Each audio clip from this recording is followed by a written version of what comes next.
Bonjour Eric. Bonjour Cécile. Très heureuse de te voir. Je voulais savoir en fait en quoi consiste la rééconomie.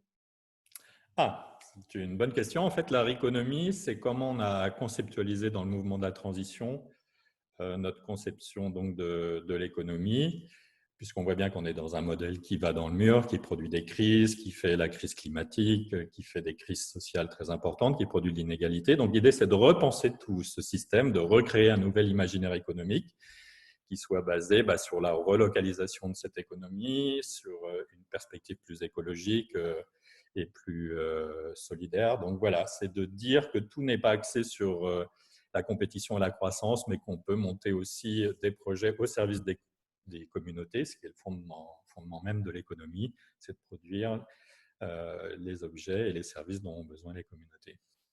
C'est un peu comme tu le dis très bien, l'objectif Lune, Luxembourg, une nouvelle économie.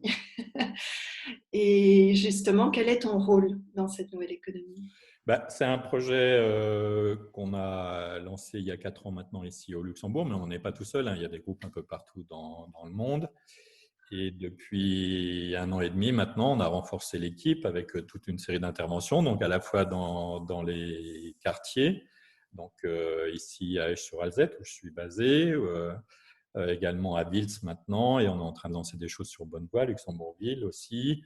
Il y a le groupe d'éco-créateurs que tu animes très bien, Cécile. On est en train de monter aussi des outils juridiques pour pouvoir aider les créateurs d'entreprises. Il y a ce lieu où je suis interviewé, là, Facilitech à Esch, qui va pouvoir accueillir aussi des entrepreneurs et des espaces de coworking, de repair café, etc. Enfin bref, voilà, mon rôle, c'est de coordonner maintenant cette équipe et puis d'assurer un peu la cohérence de ce système qu'on est en train de mettre en place au Luxembourg, qui est modeste et à la fois avec la très grande ambition de montrer que c'est possible de faire autrement. Oui, et je te rejoins. Je pense que c'est possible également. Et pour terminer, alors, j'avais très envie de savoir comment tu vois cette après-crise. Ah, euh, on a un grand challenge en fait à la sortie de cette crise, c'est qu'il y a quand même beaucoup de personnes qui, qui, qui ont profité de ce confinement pour ceux qui ont une vie professionnelle aussi un peu arrêtée ou du moins ralentie, ce qui n'est pas le cas de tout le monde, hein. J'en profite aussi pour féliciter ceux qui nous permettent de manger, de nous soigner, de vider nos poubelles, etc. et tous ceux qui s'activent. Et pour les autres, de dire, voilà, il va y avoir un double mouvement, c'est ceux qui vont avoir envie de reprendre leur vie d'avant avec encore plus de frénésie, ce qui serait assez inquiétant. Mais je crois qu'on peut s'occuper aussi de ceux qui se disent, c'est quoi qui est important pour moi, pour mon équilibre intérieur, qu'est-ce qui est important dans la vie.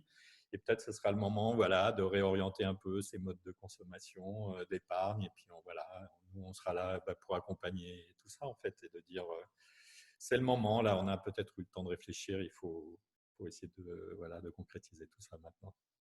D'accord.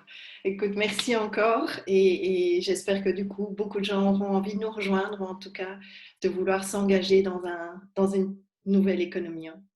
J'espère aussi. Merci à toi. Merci.